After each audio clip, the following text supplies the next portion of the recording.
வணக்கம் friends. Welcome to AR lifestyle. இன்றைக்கி recipe மட்டனை வச்சு 2 in 1 செய்ய போகிறேங்க.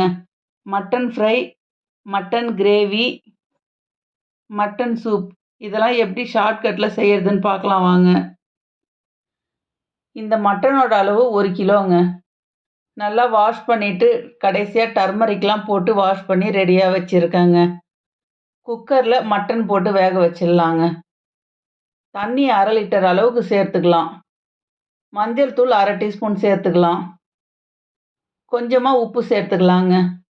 வெங்காயம், தக்காளி, இஞ்சி, பூண்டெல்லாம் சேர்த்து அரைச்ச விழுது 1/2 ஸ்பூன் சேர்த்துக்கலாம். இதெல்லாம் சேர்த்து நல்லா கலந்து விட்டுடலாங்க. வெங்காயம், தக்காளியெல்லாம் பொடியாக கட் பண்ணி போடுறத விட இது போல் பேஸ்ட்டாக அரைச்சி போட்டுக்கோங்க. ரொம்ப நல்லாயிருக்கும். நல்லா கலந்து விட்டாச்சு. இப்போ குக்கர் மூடி விசில் போட்டுடலாம். 5 விசில் விடலாங்க. மட்டன் நல்லா வெந்து வந்துடும். எங்கள் குக்கருக்கு சரியாக இருக்கும். விசில் வந்துடுச்சுங்க. ஸ்டவ் ஆஃப் பண்ணிடலாம். ப்ரெஷர் இறங்கட்டும். ப்ரெஷர்லாம் இறங்கிடுச்சு. ஓப்பன் பண்ணிடலாங்க. மட்டன் நல்லா வெந்து வந்திருக்குங்க. இதில் பெப்பர் பொடி 1 ஸ்பூன் சேர்த்துக்கிறேங்க. உங்களுக்கு தேவைன்னா கொஞ்சம் கூடுதலாக சேர்த்துக்கோங்க. கோல்டு எஃபெக்ட் இருக்கும்போது இது போல் சூடாக நல்லா காரசாரமாக மட்டன் சூப் வச்சு கொடுத்தீங்கன்னா நல்லா எனர்ஜெட்டிக்காக இருக்குங்க. கலந்து விட்டதுக்கப்புறம் 2 கிளாஸ் அளவுக்கு சூப் எடுத்துக்கிறேங்க.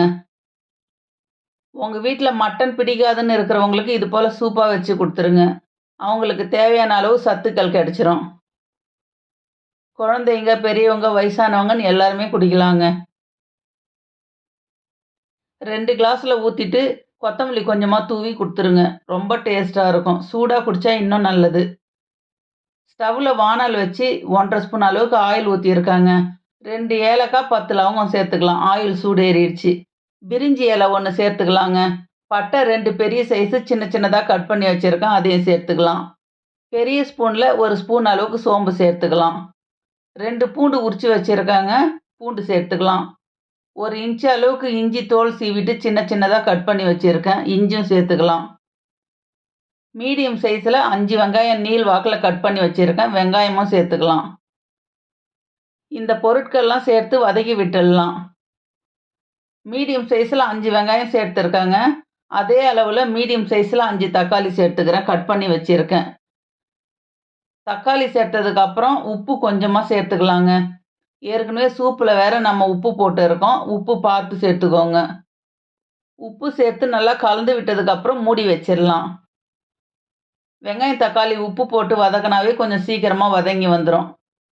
இது போல் ஷார்ட்கட்டில் செய்தீங்கன்னா ரொம்ப டைம் சேவ் ஆகிடுங்க. ஒர்க் பண்ணுறவங்களுக்குலாம் ரொம்ப ஈஸியாக இருக்கும். எல்லா பொருட்களும் வதங்கி வர வரையில் அப்பப்போ வதக்கி விட்டுக்கிட்டே இருக்கணுங்க. கருவேப்பிலை கொஞ்சம் சேர்த்துக்கலாங்க. அலசிட்டு எடுத்து வச்சுருக்கேன். இப்போ கருவேப்பிலையும் சேர்த்து நல்லா கலந்து விட்டுடலாம். ஏஆர் லைஃப் ஸ்டைல் டிவிஎம் இதுதாங்க என்னுடைய சேனல். சப்ஸ்கிரைப் பண்ணாதவங்க சப்ஸ்கிரைப் பண்ணுங்க. அப்படியே பெல் ஐக்கானை கிளிக் பண்ணுங்க. அப்போ தாங்க நான் அப்லோட் பண்ணுற வீடியோஸ்லாம் உங்களுக்கு உடனே நோட்டிஃபிகேஷன் வரும். நல்லா வதங்கிடுச்சு. ஸ்டவ் ஆஃப் பண்ணிடலாம். ஆறட்டும். ஆறுனதுக்கப்புறம் மிக்ஸி ஜாரில் சேர்த்தாச்சுங்க. சேர்த்து நல்லா பேஸ்ட்டாக அரைச்சி எடுத்தாச்சு. தண்ணியெலாம் சேர்த்துக்கூடாதுங்க. தண்ணி சேர்க்காம அப்படியே அரைச்சி எடுத்துக்கோங்க. இது போல் ஸ்டவ்வில் கடாய் வச்சுருக்கேன். 4 ஸ்பூன் அளவுக்கு ஆயில் சேர்த்துக்கிறேங்க.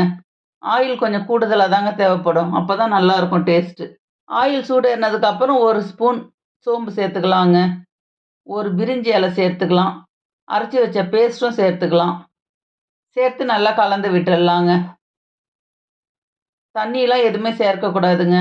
நம்ம அரைக்கும் போதே தக்காளியில் உள்ள ஜூஸே போதுமானது. நல்லா நைஸாக அரைச்சி எடுத்தாச்சு பேஸ்ட்டு.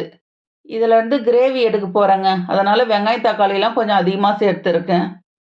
கருவேப்பிலை அலசிட்டு வச்சுருக்கேன். கருவேப்பிலையை சேர்த்துக்கலாம். சேர்த்து நல்லா கலந்து விட்டுடலாம்.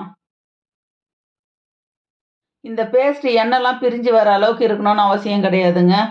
நம்ம ஃப்ரை பண்ண தான் போகிறோம். அப்போ நல்லா டீப் ஃப்ரை பண்ணிக்கலாம். மஞ்சள் தூள் 1/2 ஸ்பூன் சேர்த்துக்கலாங்க. சேர்த்து நல்லா கலந்து விட்டுடலாம். மட்டனில் இன்னும் கொஞ்சம் தண்ணி இருக்குங்க. அந்த தண்ணியெலாம் எடுத்துட்டு மட்டன் மட்டும் எடுத்து இப்போ கடாயில் சேர்த்துக்கலாம். சேர்த்து நல்லா கலந்து விட்டுடலாம். நீங்க இந்த மெத்தட்ல செய்தீங்கன்னா, சாம்பார்லாம் வைக்கணும்னு அவசியமே கிடையாதுங்க. இதுல இருக்கிற கிரேவி எடுத்து வைக்கிறோம் பார்த்தீங்களா, அதையே லஞ்சுக்கு வச்சுக்கலாம். நைட்டு டின்னருக்கும் வச்சுக்கலாங்க. ரொம்ப டேஸ்டியா இருக்கும். கடாய் சாதம் சாப்பிடுற போல ஒரு ஃபீலிங்கா இருக்குங்க. அந்த அளவுக்கு டேஸ்ட்டா இருக்கும். இப்போ குழம்பு மிளகாய் தூள் 4 ஸ்பூன் சேர்த்துக்கிறேங்க.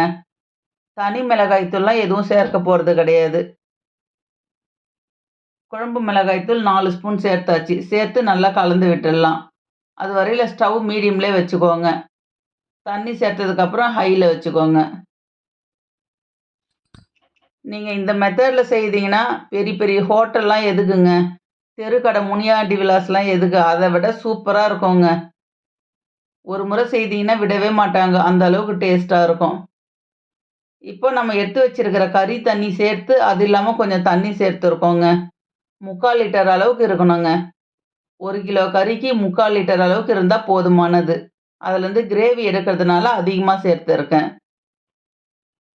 கொத்தமல்லி சேர்த்து மூடி வச்சிடலாங்க. கொதிக்க ஆரம்பிக்கட்டும். அதுக்கப்புறம் ஓப்பன் பண்ணி கலந்து விட்டுடலாம். ஓப்பன் பண்ணி நல்லா கலந்து விட்டுடலாம். கொஞ்சம் திக்னஸா கிரேவி பதத்துக்கு வரட்டும். அது வரையில இருக்கட்டுங்க. அதன் பிறகு நமக்கு தேவையான அளவுக்கு கிரேவி ஒரு பாத்திரத்துல எடுத்து வச்சுக்கலாம். தேங்காய் அரைச்சு ஊத்தி குழம்பு வைக்கிறத விட, இது போல கிரேவியா செய்தீங்கன்னா ரொம்ப யூஸ்ஃபுல்லா இருக்கும். டேஸ்டியாவும் இருக்குங்க. இந்த அளவுக்கு திக்னஸா இருந்தா போதுங்க. இப்ப கிரேவி நம்ம எடுத்து வச்சுக்கலாம். உங்களுக்கு எந்த அளவுக்கு தேவையோ அந்த அளவுக்கு எடுத்து வச்சுக்கோங்க. மீதமுள்ளத நல்லா ஃப்ரை பண்ணிக்கலாம். இது போல ரெடி பண்ணி வச்சுட்டீங்கன்னா, லஞ்சுக்கு சாதத்திலே நல்லா பெசஞ்சு சாப்பிடலாங்க. ரொம்ப டேஸ்ட்டா இருக்கும். கிரேவி எடுத்துட்டோம். தேவையான அளவு பெப்பர் பொடி சேர்த்துக்கலாம். கொத்தமல்லி சேர்த்துக்கலாம். சேர்த்து நல்லா கலந்து விட்டுடலாங்க. நீங்க காரசாரமா சாப்பிடுவீங்கன்னா, பெப்பர் பொடி இன்னும் கொஞ்சம் கூடுதலா சேர்த்துக்கோங்க. ஆறுனதுக்கப்புறம் இன்னும் நல்லா திக்னஸ் வருங்க. சாதத்தில பெசஞ்சு சாப்பிடலாம். ரொம்ப டேஸ்டியா இருக்கும். கிரேவி எடுத்து வச்சது போக, கடாயில இன்னும் இந்த அளவுக்கு கிரேவி இருக்குங்க. இத நல்லா டீப் ஃப்ரையா பண்ணிடலாம். மீடியம் ஹீட்ல வச்சுக்கோங்க. பார்க்கவே எவ்வளோ சூப்பரா இருக்கு பாருங்க. டேஸ்ட் வேற லெவல்ல இருக்கும். இந்த அளவுக்கு போதும்னு நினைக்கிறவங்க, பெப்பர் பொடியும், கொத்தமல்லியும் போட்டு நல்லா கலந்து விட்டுட்டு, ஸ்டவ் ஆஃப் பண்ணிட்டு வேற பாத்திரத்தில மாத்திக்கோங்க. இல்ல டீப் ஃப்ரை வேணும்னா, இன்னும் நல்லா வறுத்து விட்டுக்கிட்டே இருக்கலாங்க. கொஞ்ச நேரத்தில டீப் ஃப்ரையா ரெடி ஆயிரும். இது போல ரெடி பண்ணிட்டீங்கன்னா, சாம்பார் சாதம், ரசம் சாதத்துக்கெல்லாம் செம்ம காம்பினேஷனா இருக்குங்க. 2 ஸ்பூன் அளவுக்கு பெப்பர் பொடி சேர்த்துக்கலாங்க. கொத்தமல்லி கொஞ்சம் சேர்த்துக்கலாம். சேர்த்து நல்லா கலந்து விட்டுடலாங்க. மட்டன்லாம் எடுத்து வச்சுட்டு, அந்த கடாயில கொஞ்சம் சாதம் போட்டு கலரி சாப்பிடும்போது, டேஸ்ட்டே வேற லெவலுங்க. அவ்ளோ டேஸ்ட்டா இருக்கும். கிரேவி இட்லி, தோசைக்கெல்லாம் நல்ல ஒரு சைட் டிஷ்ஷா இருக்குங்க. பூரி, சப்பாத்திக்கும் நல்ல ஒரு சைட் டிஷ்ஷா இருக்கும். நல்லா கலந்து விட்டாச்சுங்க. எண்ணெய்லாம் தனியா பிரிஞ்சு வந்துருச்சு. சூப்பரா ரெடி ஆயிடுச்சு. ஸ்டவ் ஆஃப் பண்ணிடலாம். பார்க்கவே எப்படி இருக்கு பாருங்க. ஒரு பவுலுக்கு மாத்திக்கலாங்க. Mutton fry ready.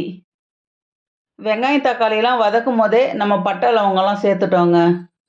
அதன் பிறகு எண்ணெய் ஊத்தி நம்ம பேஸ்ட்டெல்லாம் வதக்கும்போது பட்டை, லவங்கம்லாம் எதுவும் சேர்த்துக்காதீங்க. ஏற்கனவே சேர்த்ததே போதுமான அளவு. சோம்பு ஒரு பிரிஞ்சி இலை மட்டுமே போதுங்க. புதுசா செய்றவங்களுக்கு கூட இது ரொம்ப ஈஸியான ஒரு மெத்தடா இருக்குங்க. நீங்களும் உங்க வீட்ல உள்ளவங்களுக்கு மட்டன் எடுத்தீங்கன்னா, 2 இன் 1 இப்படி செய்து குடுத்து அசத்துங்க. இந்த ரெசிபி உங்களுக்கு புடிச்சிருந்தா லைக் பண்ணுங்க, ஷேர் பண்ணுங்க, கமெண்ட் பண்ணுங்க. மறக்காம சப்ஸ்கிரைப் பண்ணுங்க, சப்போர்ட் பண்ணுங்க. Thank you.